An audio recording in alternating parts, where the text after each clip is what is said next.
Hey, True Believers, Englentine here. This is a Bad Comic Beatdown classic. Yes, this is a re-upload. I discovered it again, laughed my tail off. Know that I have a lot of people who have subscribed since I did this, who have probably never seen it. Check it out. If you've already seen it, watch it again. I had fun with it, and I'm the one who made it. And if you haven't seen it, you're going to get a kick out of it, because I do some really cringy and stupid things for this.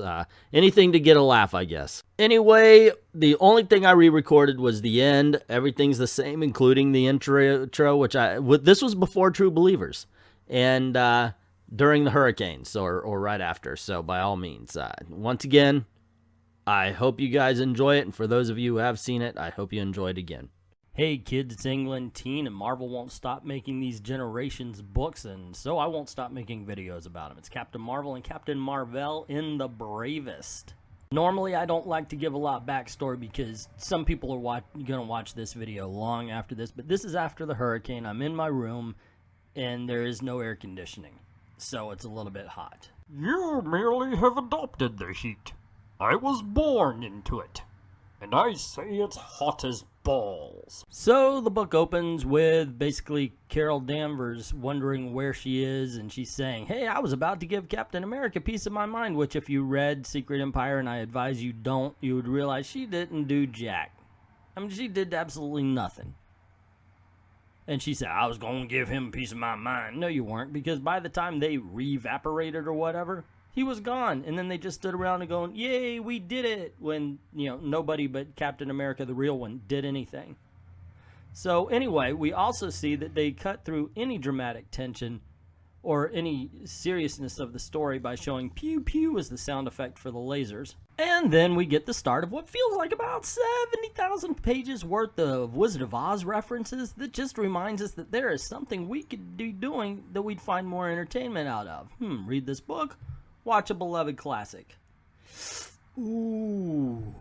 So, after seeing winged men fly through this one city and attack the people, she decides, there's ugly people and there's beautiful people. I'm going to attack the ugly people and show them that even though I look like one of them, I am not with them. And then she hears a cry for help. And in a city under attack, Carol runs over to the only two people calling for help. And we see one of them tied up, one of them's about to be attacked, and then we see that Carol has the physique of a man. I'm sorry, but they do not. My daughter's an artist. I said, look at this. Does that look like a woman? No. That is a man's physique. There are no, those are pecs. Not lady pecs, but those are pecs. The shoulders are broad. The musculature is all man.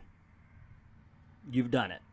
And then we see that the girl that was being tied up, judo chops or flips her way out of this, and she touches heads with the sister, and they're like, oh my gosh, I thought I was going to lose you, and I thought I was going to lose you. And Carol decides to introduce herself. Hi, I'm Carol. Carol. No, Carol, like the name. I'm Loba. Many thanks, Carol. Yeah, hold that thanks. Looks like the winged monkeys are back at it. I wish they were monkeys, smaller teeth. Record scratch. So, on an alien planet in a different time, what do they think monkeys are? Just getting that out there. So anyway, Carol and Luda decide to fight. They send the other one back to get a power modular, you know, MacGuffin City. And she goes and they begin the battle. And the two begin to fight, and they're doing pretty good. Even the person from the culture that does not fight is doing well against these creatures. Until, of course, they get overwhelmed. When all of a sudden, laser blasts come out and start thinning the herd. And, of course, Carol's like, hey, something's familiar about that person. And as they're walking, nice shooting, Tex. As Carol squats down like a guy. I do not know this Tex, young sir, but yes, my unibeam has never failed me, and my aim is ever true. Get out of here. Where would you like me to go, young sir? I'm sorry to intrude, but you appeared to be somewhat distressed. Holy distressed. Ah, yes, I suspected as much. Captain Mar-Vell, it's me. My old boss at the lab, the Kree hero, but he died years ago from cancer. Can this really be Mar-Vell? Is this really exposition? Exposition. When drawing the scene won't work. It's you. Fantastic. You have no idea who I am, do you? aside from a, air quotes, woman of power and verb and intensity? Verb. Oh yeah, that's him. But how did I get here? You wear the colors of an honored Kree warrior. Thanks. Were you sent by the Supreme Intelligence to free me from the phantasmic mire of this negative zone? And so the two exchange pleasantries and then decide, well, it's about time they look for a stronghold of some sorts. So, Mar-Vell, I've heard a lot about you. I'm Kar-El, by the way. Ah, a fine Kree warrior name, Kar-El. I thought you had a familiar look about you. Are you sure we have not previously had the pleasure? Technically, yeah. But we could catch up later. Agreed. First to the stronghold.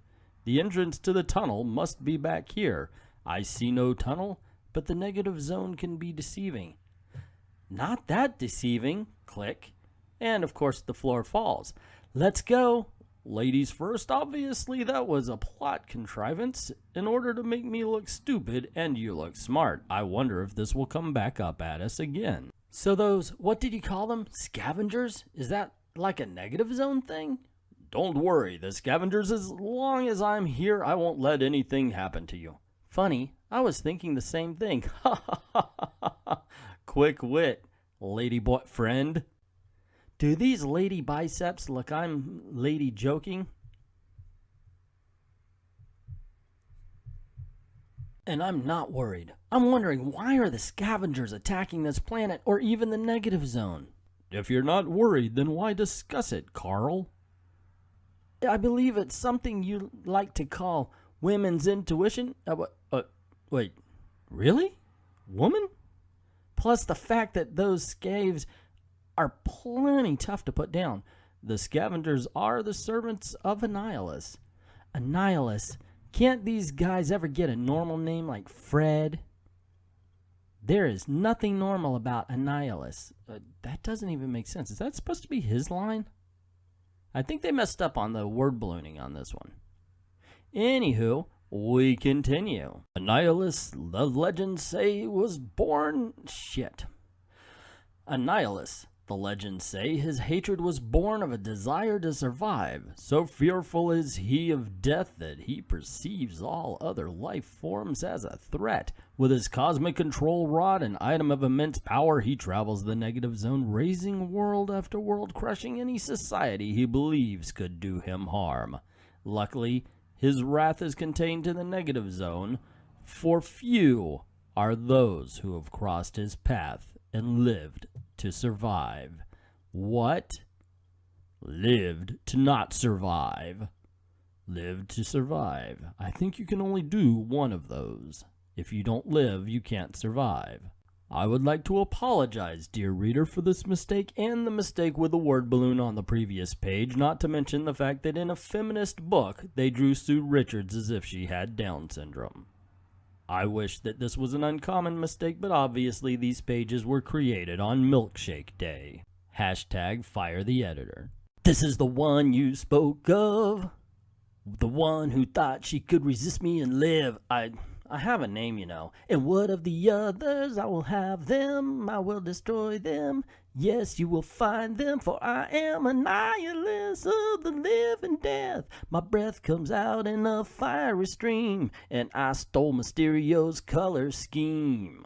Considering Mar-Vell and Mar-Vell were traveling to the Dome City to meet the leaders so they can basically help, this page is absolutely useless because they go up to the dome and then the dome police say, hey, halt. And before they can do anything, they blast them. And in the next scene, they take them to the same people they were going to see. So basically, they're standing trial in front of the High Council and they say, hey, dudes, we have a rule about don't fight. And you fought. How do you plead? And Carl says, are you kidding me? I materialized in the middle of a battle where you people were getting your butts handed to you. Captain Carl, I fought for you. You should be thanking me, not treating me like a criminal. Perhaps we should be a bit more diplomatic. We did technically trespass. And then they are about to put their sentence on her. And the little girl that was in the first fight says, hey, if it wasn't for her, I would be dead. and the other one got captured because she fought too. So when the council asks, "Do you have anything else to say?" Carl says, "I already told you." "Yes, she meant no disrespect to your laws." Duh, mansplaining. "My friend here saw your people in trouble and meant only to help. We mourn for the loss of your kindred as we mourn our own." Okay, mansplaining is good sometime. And so the council decides, all right, everything's wrapped up. You're a ward of the state, yada yada. And Carol says, "Yo, what about the other chick? What about Loba? We got to save her." To which the council basically says, tough titty, and says, "Guards, can you please take these gentlemen to their quarters?" And we see once again there is no desire to draw Captain Mar-Vell as a woman. I mean, look at the physique on the bottom panel.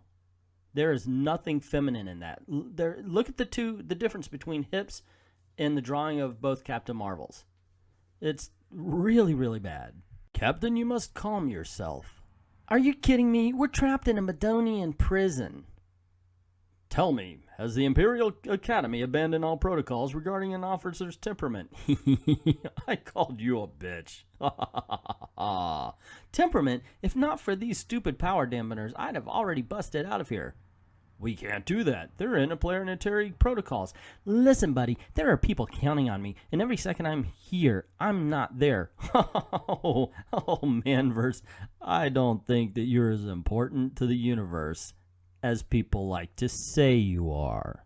And then we see Danae come up, and she's like, "Later," and Carol's like, "Hey, what about Loba? How can you stand by and do nothing?" "Captain, I think you'd best..." "I get that you don't fight, but don't you even care? How dare you? You know nothing of my love for Loba, just as you know nothing of the people of Maidon. You are an outsider." "I may be an outsider, but I know..." "What? That the last thing Loba would want would be for me to endanger our people? Did you know that?" "Did I... I'm sorry, captains. I must go. Thank you for all you have done." "Don't say it."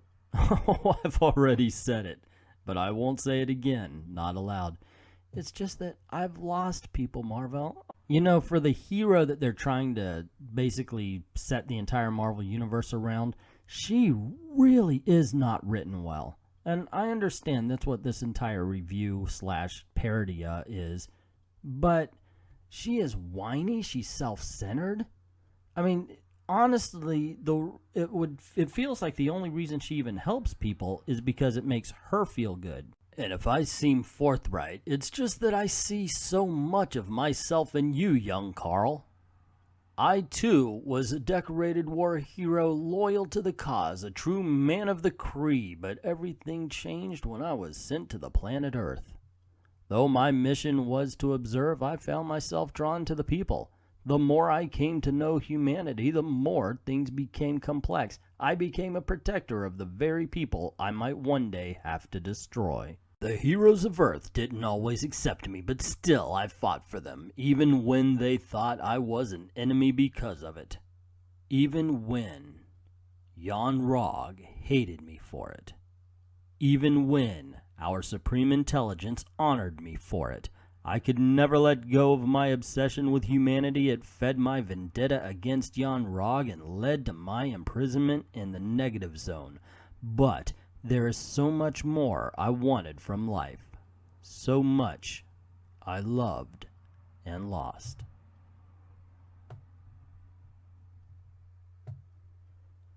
You are only one person, Carl. You alone cannot bear the burden of saving everyone. No one can.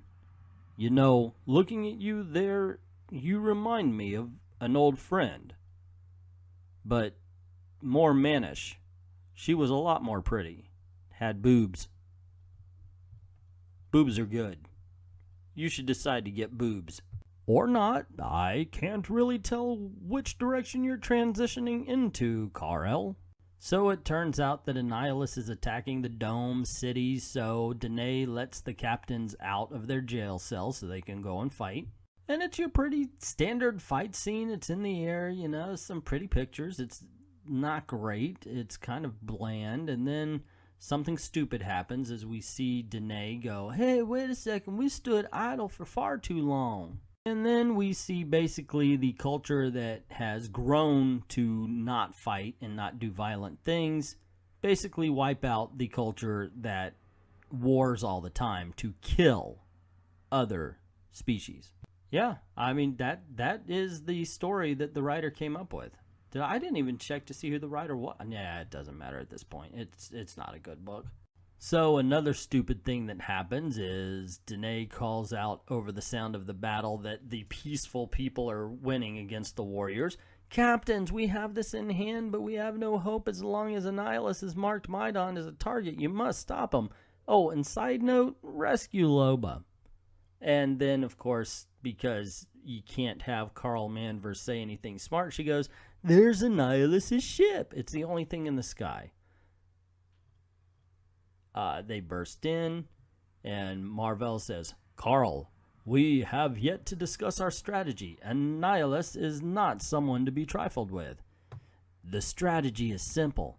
Punch the bad guys, Mar-Vell." And it may be silly of me to put 2 and 2 together and come up with punch the Nazi, but in this climate, yeah, I'm pretty sure that's where that came from. "Fools, you dare to face me! I am Annihilus, living death. I am the most metal villain in the Mar-Vel. You just look at my cod piece." Yeah, I just made you guys look at Annihilus's dick. Okay, no more jokes because this is a serious matter. This is, okay, so she's like, "Listen, Fred, I'll make you a deal. Let my friend go, and I promise only to hurt you a lot." And let's just get rid of the fact that she looks more mannish here than ever before. Well, maybe not. The Conan O'Brien picture was pretty bad. So he's like, "Fred, you'll suffer my wrath." And so he's more mad about being called Fred than the threat. And like, how does he know American names and that she's kidding with him? So he shoots her, right? And we see Mar-Vell jump in, and he's like, "Stand aside. Allow me to show this villain the proper way to treat a lady." And she, off to the side, says, "You know?" Not "you know," but "ya know?" I really don't hear that a lot. They do not give voice to the characters. They give voice to themselves through the characters, and that's been a primary problem of this new crop of writers, artists, and editors.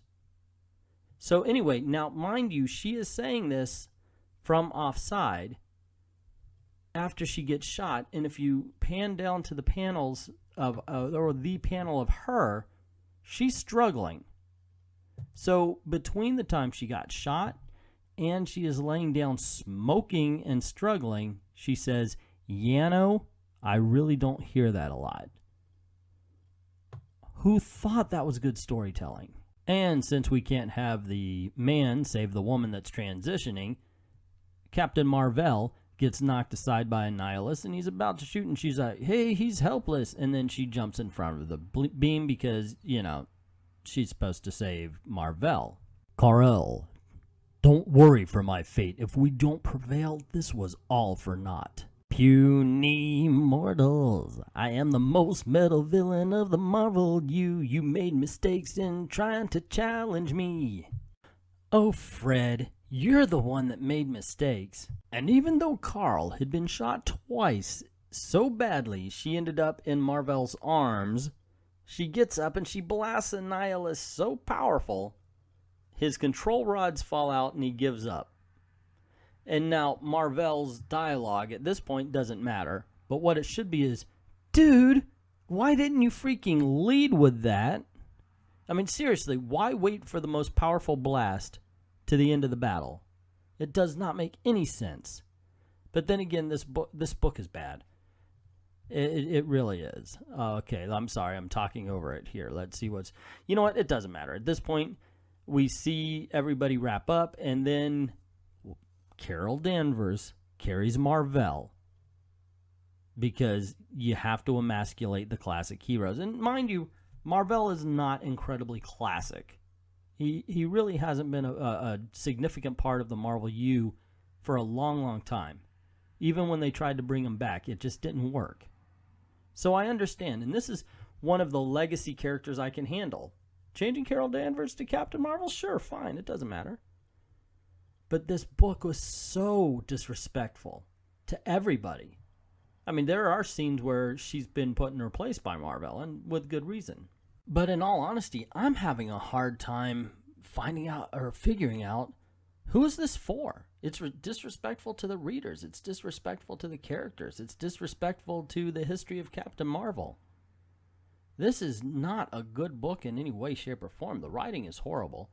The art, Captain Mar-Vell at times looks more mannish than Mar-Vell.